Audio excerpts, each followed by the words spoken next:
ये है ना यहाँ पे मच्छी क्या कर रहा है यार? मछली। हाँ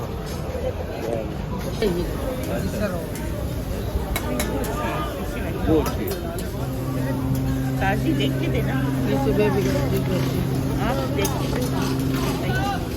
ये 1.5 किलो ठीक है। बारबेक्यू भी बनाते हैं, लॉलीपॉप भी बनाते हैं।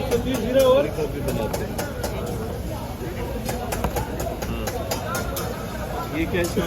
ये बारबेक्यू 1500 रुपए किलो, लॉलीपॉप 2000 रुपए किलो। चिकन लॉलीपॉप होता है, फ्राइड होता है।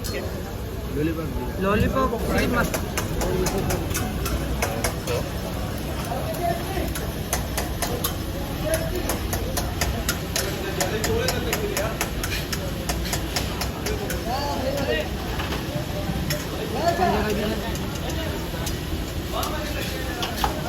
अगर 1780 रुपये क्रैब का भी दीजिए।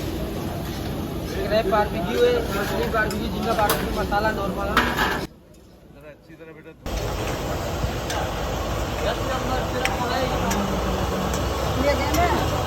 पार्सल करे थैली में से नो कर। टाइम ऊपर क्या?